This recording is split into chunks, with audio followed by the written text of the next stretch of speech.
41장에 보시면은 남쪽 유다의 어떤 비극적인 역사의 한 장면을 소개를 합니다. 등장하는 인물이 세 사람이죠.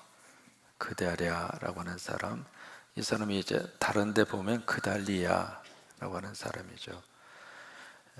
또 한 사람은 이스마엘이라고 하는 사람. 이 이스마엘이라고 하는 사람은 누구냐면 왕족입니다. 왕의 혈통에서 탄생한 사람이고, 그리고 이제 이 사람이 왕의 장관으로 봉직하는 사람이죠. 그러니까 이 사람은 요시아의 가문의 자손이었다 그 말이죠.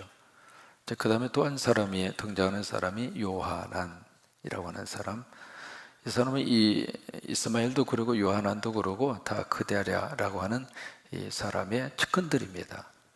측근들인데 이제 그다랴라고 하는 사람이 BC 586년 4월 9일 남쪽 유다가 망하잖아요.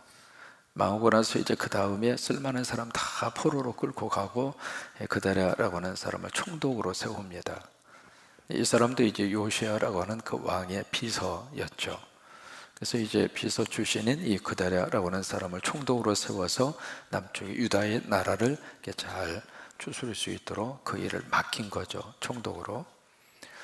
근데 이 측근 중에 이 두 사람이 바로 그다랴라는 사람의 측근에서 이제 있었는데, 요한이 가만히 보니까 이스마엘이라고 하는 사람이 뭔가 흑심을 품고 있는 거예요. 그래서 이제 첩보를 입수를 해서 그다랴에게 알려줍니다. 이 사람이 문제가 있습니다. 그러니 내가 제거를 하겠습니까? 그렇게 제안하니까 그다랴가 너 무슨 말이냐? 이 친구는 절대로 그런 친구가 아니다. 그리고 이제 그 첩보를 부시를 합니다. 그게 이제 40장이거든요. 근데 아니나 다를까 이 이스마엘은 흑심을 품고 있었죠. 그래서 4월 9일 날 이스라엘이 망한 다음에 그러면서 이 그다랴라고 하는 사람을 총독으로 임명하고, 오늘 사건은 바로 7월 달에 이루어집니다. 7월 달에. 그러니까 이 사람을 총독으로 임명한 지 3개월 만에 무슨 사건이 벌어졌냐면, 이 이스마엘이라고 하는 사람이 이 그다랴 총독에게 찾아가서 함께 식사를 하다가 그 자리에서 이 그다랴를 암살을 시켜버립니다. 그러니까 요하난이 생각하고 요하난이 염려했던 일이 현실로 그대로 이루어진 거예요. 그래서 이제 이스마엘과 10명의 사람이 합심을 해서 그다랴를 죽여버리고 맙니다. 여러분, 사람은 참 묘합니다. 가까운 사람이 나의 의지의 대상이 되기도 하지만 가까운 사람이 나를 배반하고 나를 죽이는 적이 될 수 있다고 하는 거예요. 그래서 가장 측근 중에 측근이었던 이 이스마엘이 그다랴를 그런 식으로 이제 죽여버리고, 그러고 나서 거기에 갈대아 사람들, 바벨론 군인들이죠. 군인들도 전부 다 싹쓸이를 해버리죠. 근데 그 사건이 벌어졌음에도 불구하고 그 그다랴라는 총독이 죽었다고 하는 사실을 이틀 동안 아무도 모릅니다. 그만큼 철저하게 쿠데타를 준비를 해서 거사를 진행을 한 거죠. 그래도 참 묘해요. 악은 악으로 드러나게 되어 있습니다. 아무리 은폐하려고 해도 드러날 수밖에 없는 거죠. 결국 이제 드러나게 되어지는데, 그 다음에 이스마엘이 또 하나 무슨 일을 저지르냐면, 성전이 파괴됐다고 하는 그 소식을 듣고 여기저기에서 수염을 깎고, 그리고 나서 더 위에 성전이 파괴됐다는 것은 그들에게 있어서는 하나님이 죽은 거나 마찬가지예요. 구약 성경에 보면 이스라엘의 모든 백성들의 믿음의 삶의 중심은 성전이었거든요. 성전 자체가 하나님이고 하나님이 성전이었고, 그 생각을 가지고 있었는데 성전이 파괴가 된 거예요. 그러니까 그것 자체도 받아들이기가 힘들었었고, 그래서 성전 파괴한 현장으로 순례객들이 80명이 옵니다.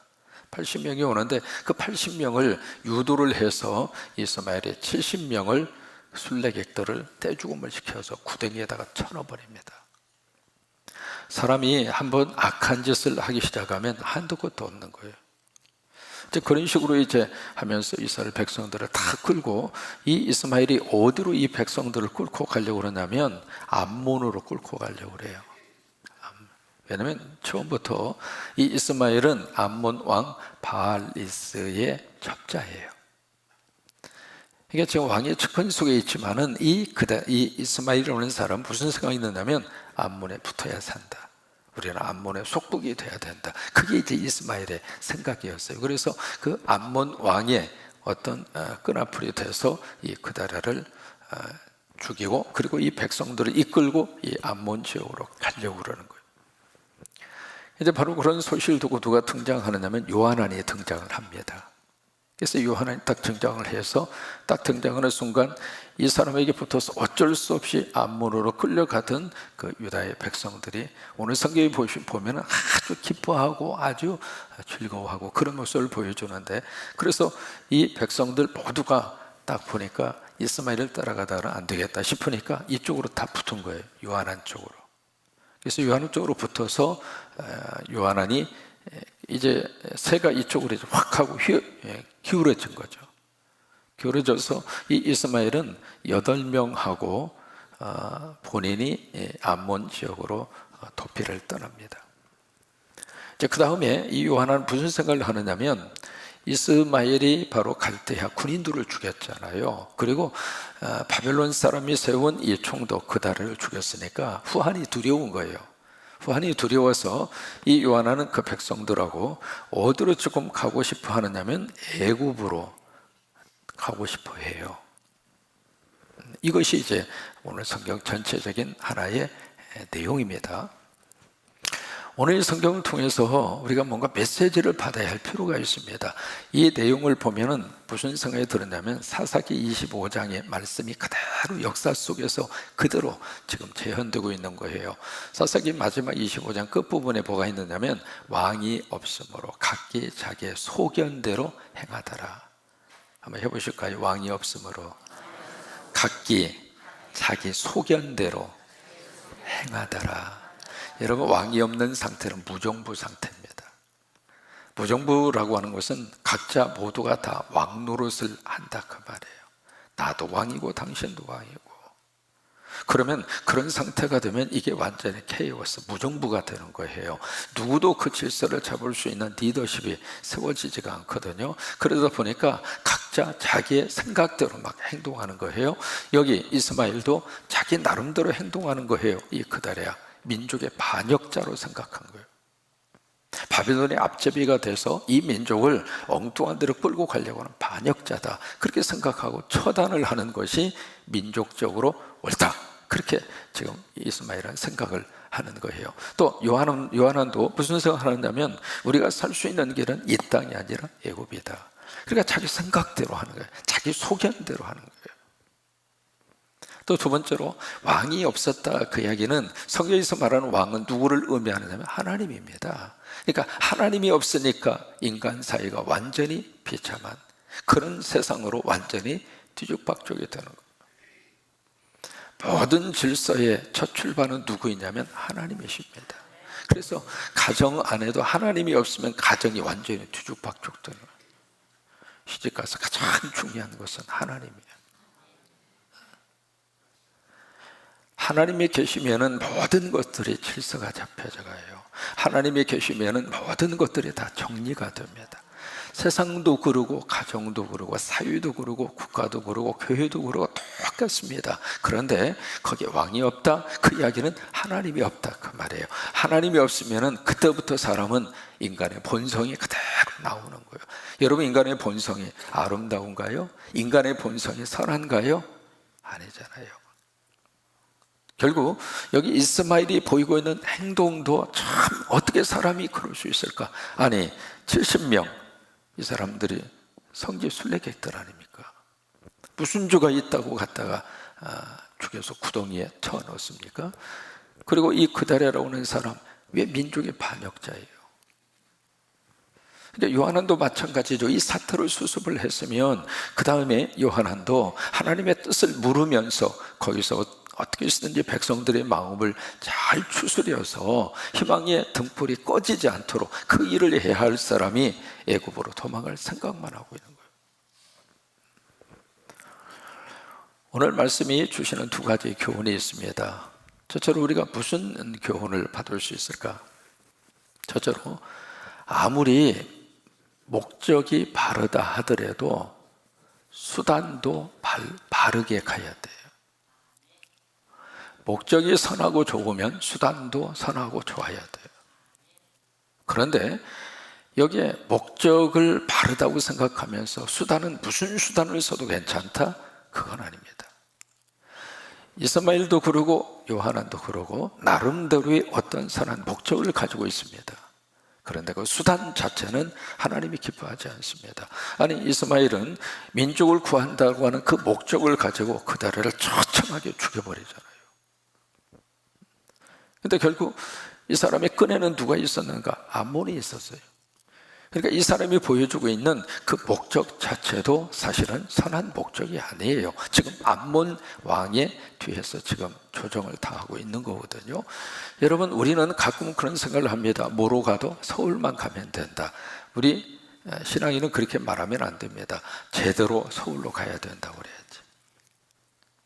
그러니까 모든 수단을 다 동원을 해서 어떻게 쓰든지 목적만 선하면 좋다. 그건 성서적이지 않습니다. 과정도 선해야 돼요. 과정 속에서도 하나님의 역사가 있어야 되고, 과정 속에서도 성서적이어야 되고, 과정 속에서도 성령님이 기뻐하시는 그 과정이 있어야지. 그 과정은 그냥 인간적으로 어느 때는 마귀와 사탄의 교임에 넘어가서 그런 식으로 막 불신앙적으로 수단과 과정을 동원을 해서 목적만 선하면 좋다?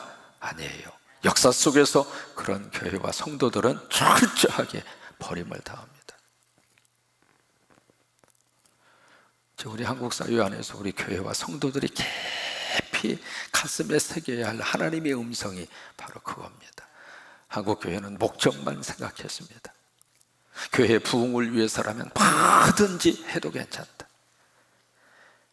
교회가 어떻게 다 기도하고 세운 교회 프로젝트 건축을 하든지 뭘 하든지 그것은 어떤 수단과 방법을 동원을 해서라도 권력을 통해서 이용을 하든 누구를 통해서 이용을 하든 하나님이 기뻐하는 건축 그것만 딱 멋지게 완성을 하면 그러면 하나님이 기뻐한다. 그렇게 착각했습니다. 아닙니다. 과정도 하나님이 들여다보십니다. 그러니까 바른 목적을 가졌다면 과정과 그 프로세스도 바르게, 조금 힘들어도 더디 가더라도 작게 하더라도 때로는 줄여서라도 그게 이 세상 앞에 보여지는 교회의 모습이어야 합니다. 그래야 그것을 보고 세상에 있는 사람들이 교회는 다르구나, 교회는 우리하고 다르구나, 교회는 세상 회사하고 다르구나, 그것을 세상 사람들에게 보여줄 수 있는 유일한 것은 교회밖에 없습니다. 두 번째로 윈윈 전략을 여기서 한번 생각을 해볼 수 있습니다. 윈윈 전략이라고 하는 것은 나도 살고 남도 사는 게 윈윈 전략이죠. 그런데 여기서 철저하게 여기 이스마엘이라고 하는 사람도 그다라를 죽이면 자기가 산다고 생각했습니다. 그리고 이 요하난도 백성들이 자기 편에 오면 자기도 산다고 생각을 한 거예요. 그런데 참 묘합니다. 그렇게 산다고 생각했던 이스마엘 어떻게 했는가? 암몬 지역으로 도피 생활을 떠납니다. 또 하나, 이 요하난 역시 어디로 지금 공포인송을 가지고 있는가? 애굽으로 도망갈 생각을 합니다. 그러니까 이게 남을 죽이면 참 묘하게도 어떻게 되는가? 그 여파가 자기에게도 그대로 옵니다. 나도 먹고 남도 먹어야 함께 사는 거죠. 나만 먹고 남을 배고프게 시키면 그 여파가 나에게도 미치는 거예요.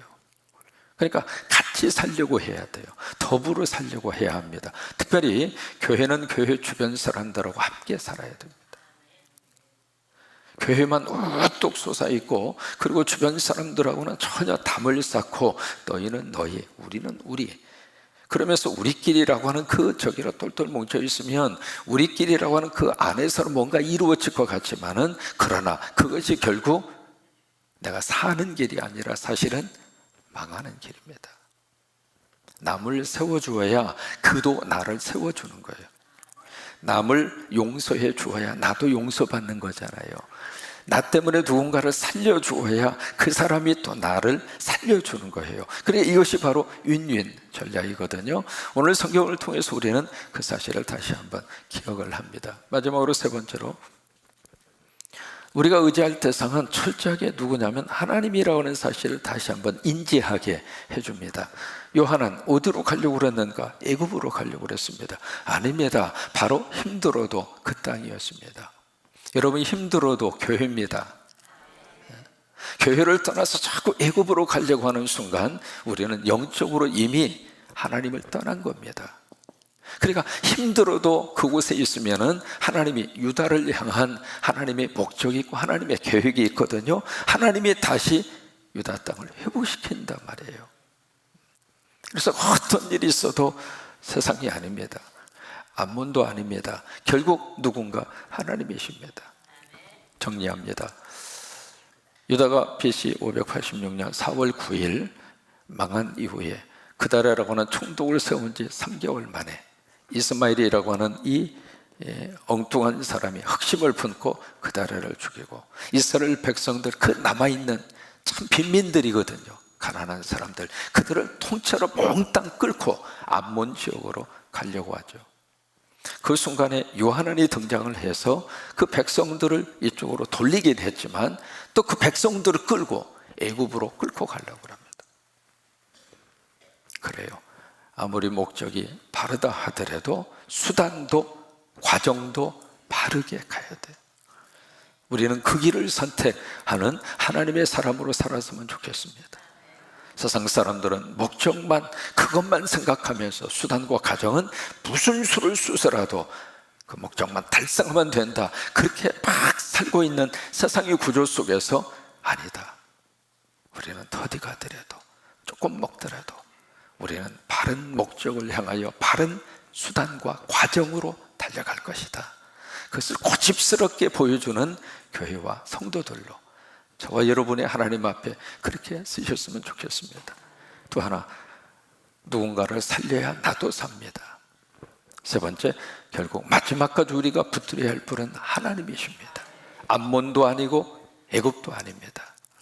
오늘 하루 이런 날에가 넘치기를 주의 이름으로 축복합니다.